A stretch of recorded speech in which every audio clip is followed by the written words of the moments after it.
Can you imagine 500 warriors with swords charging against an army of 30,000 soldiers armed with modern guns? It sounds like something out of a movie, but this really happened.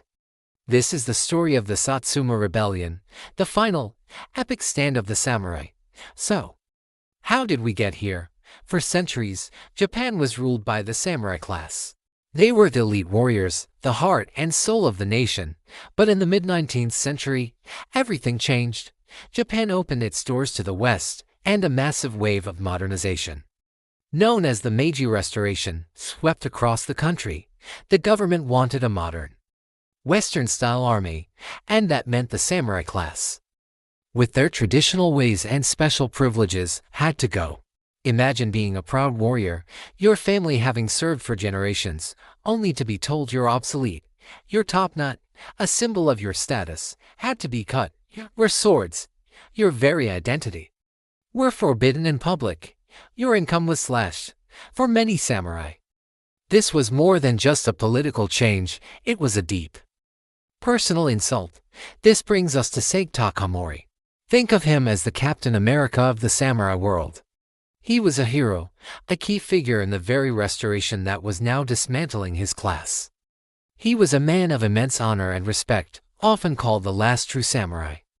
Seeing the suffering and discontent of his fellow samurai, he retreated from the central government back to his home domain of Satsuma. In Satsuma, Saigo became a rallying point for disgruntled samurai. He established private military academies that taught not just academics, but the old ways of the warrior. These schools became a hotbed of anti-government sentiment. Tensions grew until they reached a boiling point. The government, fearing a full-blown rebellion, tried to seize weapons from an arsenal in Satsuma. This was the spark that lit the fuse. Saigo, feeling he had no other choice, decided to march on Tokyo to question the government.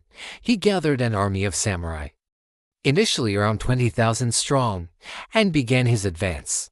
But the new Imperial Japanese Army, trained by Western advisors and equipped with modern rifles, artillery, and Gatling guns, was ready for them. The rebellion raged for about 6 months. The samurai fought with incredible courage and skill. But courage and katanas are no match for cannons and repeating rifles. The Imperial Army's superior numbers and firepower slowly ground down the rebel forces. The samurai were pushed back, and their numbers dwindled. This all leads to the legendary final battle, the Battle of Shiroyama. By this point, Saigo's once mighty army was reduced to just 500 loyal samurai. They were cornered on a hill overlooking the city of Kagoshima, surrounded by 30,000 imperial troops. They had no escape. What happened next is the stuff of legend. Instead of surrendering, Saigo and his remaining warriors chose to die with honor. In the pre-dawn darkness, they drew their swords and made one last desperate charge into the heart of the Imperial Army's lines. It was a suicidal, glorious final stand. One by one, the last samurai fell. Saigo himself was gravely wounded and, according to the code of Bushido, took his own life rather than be captured. So why did they do it? Why fight a battle they knew they couldn't win? It wasn't about victory. It was about honor. It was a protest against the death of their way of life. The Satsuma Rebellion was the final, tragic chapter of the samurai era, a dramatic clash between tradition and modernity. Though the samurai lost, their story of loyalty and sacrifice became an immortal legend in Japan.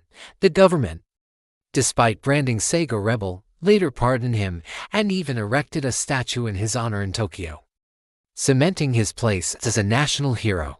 It's a powerful reminder that history is often written in moments of impossible defiance. Thanks for watching. If you enjoyed this dive into history, make sure to like and subscribe for more stories like this one. See you next time.